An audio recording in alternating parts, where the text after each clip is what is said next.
Right, so let's just start with Public Enemy. Why they're so influential and why you're into them and stuff like that.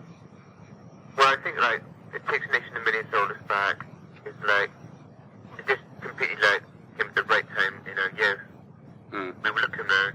There was nothing really saying anything. There's lots of like Clash and Pistols and sort of Hanoi that which we'll talk about later, which we really loved. But there was nothing like really contemporary, which was just like really furious and articulate. And the first Public Enemy LP, we didn't mind, but it was so quite. There's so much sexist sort of bullshit on there that we were never sure how to take it. And then when we got It Takes a Nation, a Million, it just like really blew us away. I mean, tracks like She Watched Channel Zero, and like the lyrics and like Your Brains Reclaimed by a 24-inch remote, and we were spending all our days just like in front of the TV, there's nothing to do, and it just like really sort of hit home to us. Yeah. And it's the first time we'd even considered where they came from. They were even like addressing issues in this country, like on profits to rage, when they start talking about Margaret Thatcher. You can tell it to clear the way for the profit to rage. Yeah. And it just seemed like, why should we have to put up with everything? It really made us question a lot, because I wouldn't say we were like apathetic at the time, but we were just in James's bedroom, just reading books, playing old records, and we never really thought about doing anything ourselves. And we never could make the music, but we just thought, at least they're saying something about what's going on now. Yeah. And if we can just make like, good rock songs, address the same kind of stuff that they were doing lyrically, that's what we should aim for. Yeah, I mean, is it more the lyrics and the attitude that you're into, or are you into the music as well? Also the sound. Yeah. I mean, like, when like She Watched Channel Zero, like we didn't know at the time it was like, Anthrax parts on there. Yeah. It's like, it was so hard and nasty. And like, Black Steel in the Hour of Chaos, it's such like a long, sort of quite slow record. It was just so vicious. Yeah, it is, just intense. It's like, over 6 minutes, and it just brings you down, and, you just can't play that LP all the way through without, just realizing you just gotta do something. Have you ever seen them live? Never seen them live. We haven't seen any bands hardly live. Yeah. That's the saddest thing about coming from this part of the world, is that, we never had the money to travel to go to see bands you wanted to see. Yeah. You always had to read about them. So Public Enemy just sort of like spurred you on a bit, and influential lyrically as well. Yeah, completely, like, lyrically. We weren't thinking about anything, really. We were just content just to get our videos and watch TV and basically do the thing. They made you get off your ass. Exactly. They were, I think they were, like, the Sex Pistols of our generation almost. Yeah, I can agree with that. What about Guns N' Roses? Yeah, well, Appetite for Destruction, like, yeah, we'd been, like, really just playing sort of old records, getting into old bands. And all the music papers at the time were, like, really obsessed. The sort of, weekly ones, like, Enemy, Melody Maker, sort of reading those kind of papers. Yeah. And there was just nothing in there, this whole, like, it was the 86 scene, which sort of grinded on for ages, and all these, like, rich fey little indie bands. And they just weren't saying anything, and every week, when Acid started, it was going like rock music is dead, rock music is dead. And like, whenever we sort of went out, everybody was just in like metal t-shirts. Yeah. In the provinces, rock music just never died at all. No. Rave and acid culture is very much a sort of city-based, even middle-class kind of culture. I know there's a lot of working-class youth into fashion and raving, but at the same time, there's at least half as many people, the same generation in the rock band. Now that's how rock band like Guns N' Roses in this time, like, play like Wembley Stadium. Rock music's not dead, and especially after Destruction, for the first time we realized rock music wasn't dead. Yeah. It was Rona, we thought, we've had Stones who Clash, there's not going to be anything else. We'd sort of given up on even expected to hear a rock record that we liked. And then when we sort of did Appetite for Destruction,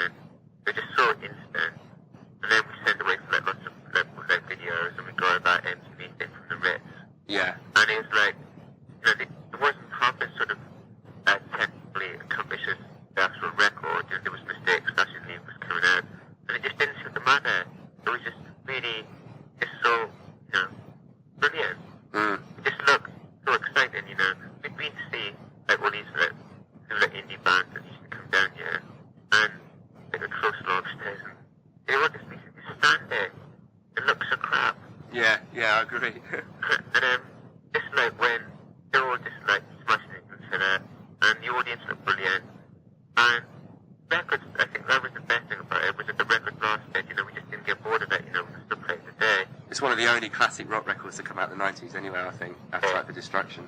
Exactly. Like, you know, I mean, people accuse rock bands of all sorts of things, but, you know, you get a record like Welcome to the Jungle, and it just is more about what you feel inside than like 1,000 sort of so-called intellectual articulate bands. Yeah. You know, it really does. And even like, you know, a song like Sweet Child of Mine, I think it was like the only song of optimism in like the whole 80s really. It's the only song that ever used to really cheer us up. Yeah. What do you think of the 2 new albums?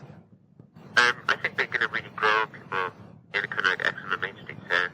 Yeah. There's records on there that like certainly now are mostly sound alike. Like Locomotive when, you know, I first heard it, I didn't really like it. Now I just think it's a really classic song. Yeah, I find that once you get into them a bit more, you got to listen to them a lot before they start to Exactly.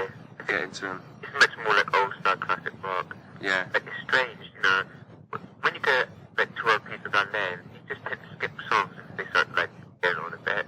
Yeah. When you come back to them, I think, you know, they made a lot of sense. Yeah, right. There wasn't anything they could do really. I mean, they just couldn't do another Appetite for Destruction because it was so perfectly of its time. I think if they tried to copy it, just tune out another like 12 songs like that, it would have been a mistake. Yeah, right. What about the Clash? I'm not sure which to pick about the Clash, whether I want to like put Linda Collin or this Clash album. I know that like in sort of 86 when it was like the anniversary of Punk, all the papers started like running articles again, and it was like all TV documents on his one on Channel 4, which Tony Wilson did, and like that was the first time we'd seen the Clash because we'd never really been interested in them at all. Yeah. And it was from Liverpool in I think it's like late 76 or early 77, and they did like What's My Name, and like it was so crap. Was it What's My Name in Garage Land? Yeah, that's it. No, I saw those 2. They were a big influence on me as well. Wow. It's like, I read a lot about them, and they always got like, they were a brilliant live band, and when it first started, they started like such a, like really, just terrible noise. Yeah. It was just perfect. I mean, when Joe Strummer just stops playing, he looks to the TV camera and goes, Here we are, on TV. Does it mean to me? What does it mean to you? Fuck off. Yeah, that was brilliant. And it was like, I mean, we spent the whole summer just like seeing, like, faceless, mediocre music on TV. And like, all of a sudden this is on, and like, we weren't expecting anything, you know, it's by accident we were watching it. Yeah, same with me, exactly. This is really weird. Strange. And then when I bought the first Flash LP, and like, you play it all the way through, and you just like, didn't understand a fucking word what you were singing. So we spent ages trying to find like lyric book. And then once we read that, it was just so, just like, phosphorus, you know, just like speed garbled politics. But it like made so much sense. It wasn't just like party political dogma, you know, just like, no, I don't want to open a letter bomb for you. It was something that we could relate to. Like, we don't want to end up working civil service or whatever. Just saying things that we could relate to. It wasn't kind of like maybe, you know, more New World Army kind of dogma. Yeah. And then so the first Clash album lasted like ages. We just played it over and over again. And like it just made more and more sense every single day. But like now, like London Calling sort of, we play that more. Yeah. Because I suppose like James especially has like blown it musically quite a lot. And you know, songs on there are a bit more sadder, I think. You know, they're less sort of hateful. I mean, like in I'm Not Down when he goes, if it's true, but man needs a sad life, then what do all the poor do with their lives? Yeah. And they were just like great words. Yeah. I think, you know, probably one of my favourite records ever is Lost in the Supermarket. Yeah, that's brilliant. You know, when it just goes, I wasn't born so much as I fell out, nobody seemed to notice me. Yeah. And like, that's what we, you know, when we read that line, it was so brilliant, the way, like, Mick sang it. Yeah. It was just, like, basically just rotting away in a town and, like, nobody seemed to give a fuck. Do you like Give 'Em Enough Rope, the album? Give him a throw, I'm never sure if I do. I haven't played it for such a long time. That's a really, really good one. I mean, I quite like, I like Stay Free. Yeah, Stay Free's the best. Yeah, I think Stay Free European was brilliant. Yeah. He did that move, but it's just amazing. Yeah, all the young punks, that's a good Yeah, one. Have you seen the film Rude Boy? yeah, That's brilliant. When he does Stay Free in that. yeah, it's just makes it. And when Ray Gandhi's going, I can really relate to that, mate. It's like going down step, one of the best. Yeah, that's so cool. Even, you know, like, I mean, songs we did like the time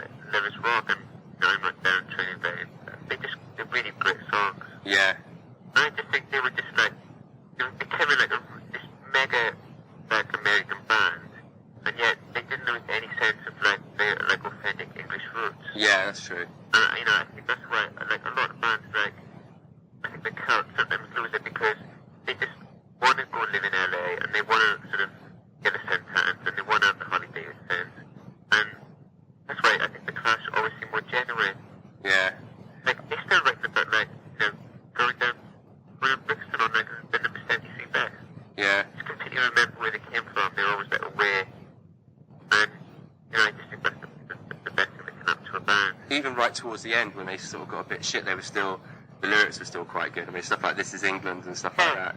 This is England. I mean, it's really, it's quite sad to think that at the time when the whole sort of music scene was like almost dead in this country, these old fuckers turn up and come up with it. This is England. It seems to come up like in the provinces more than like all the so-called like intelligent lyricists of the day. I mean, like Lloyd Cole was being hailed as like the greatest spokesman of his generation, and like I never knew what he was on about. This is England was just better. Yeah, I relate to it a lot more. What about Sex Pistols? But, the obvious one, I think it's probably in everybody's sort of living up his one time, everyone's bollocks. At the same time we saw like the Pistols on, like 20 Wilson program. Like, even though there was, this part program, we talk with like videos after the way, there's only like 8 in the audience, but they just don't give a fuck. And that was the thing that we really inspired us, because we'd seen so many like local bands, just doing like, 200 gigs a year, just only ever playing within like a 20-mile radius of where we come from, get a really big audience, and like, they always were really embarrassed if there was a low crowd and they wouldn't do anything. Here was this band, like, everybody in the audience just didn't know what to do. It just was really just inspiring. They really intimidated their audience.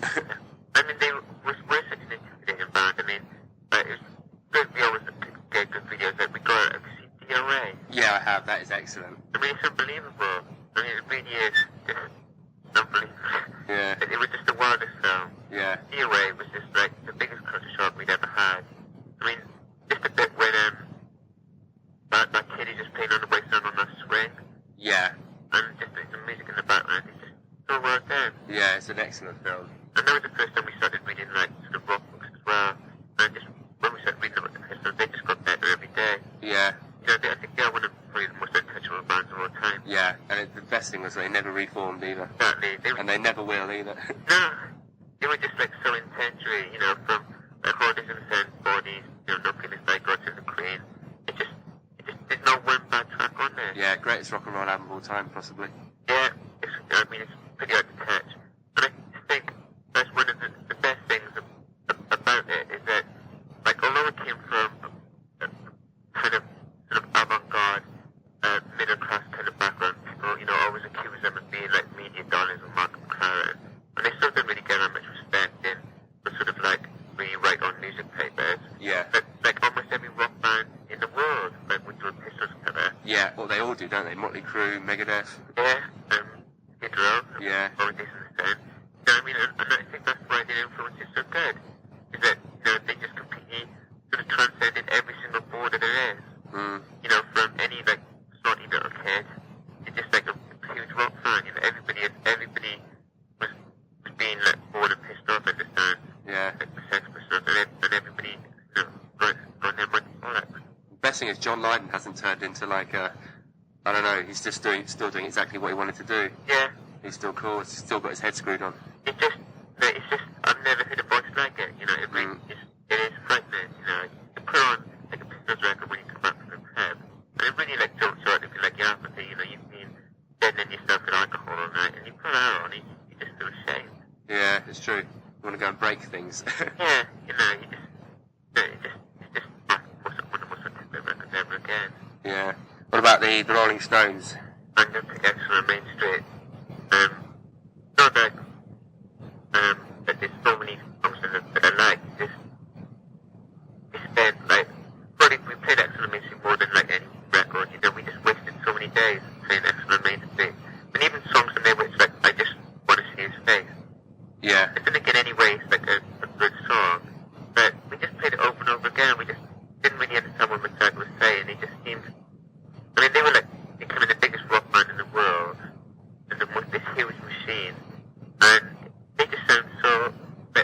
on there, you know. Yeah. And I know that our lifestyle was completely different, but it just really seemed to like represent what we were feeling. Yeah. Even like Sweet Black Angel, it just so sounded melancholic. And, you know, that's what when James like started playing along, you know, Exclamation was probably the first record he really tried to learn and play everything on this. I think it's like Stop Breaking Down when the first was like So You Stretched Out in room like 10 or 9 or something like that. And they just sound like the loneliest people in the world, like they've got everything at their disposal and they just don't know what they want to do with it. Yeah. And we had nothing at our disposal and we didn't know what to do with it either. I mean, it's a complete contradiction. But it's just like, we were rotting away in the bedroom, like so were they. Yeah. And like all the, whatever they could do, they could have any company they wanted, they could have any drug, any drink, and it just didn't matter, you know. And that's when we started getting really sort of disillusioned. It's like, well, when are we going to find like what's going to make us happy? And it's, I think everyone was thinking that at one point. You know, from Torn and Frayed, all the titles, you know, just seemed perfect. Yeah. I think the only uplifting moment on this made me happy when Keith sort of did his stretches stuff. Yeah, that's right. Is there any other classic Rolling Stones albums that you really like? Well, sort of all the compilations, the Beggars Banquet, sort of all of them really up until about Exclamation are great. And I think Aftermath is a brilliant LP. Just comes up with time. What do you think of their newer stuff? I haven't read anything since sort of Exclamation really. I mean, every LP they turn out a couple of good songs. But, I mean, even Exclamation as well was really important because it was the first, like, LP that we got, which was just, like, brilliant package. We just found, like, the old original and, like, a replica. And, it just diminished it a little bit. Yeah.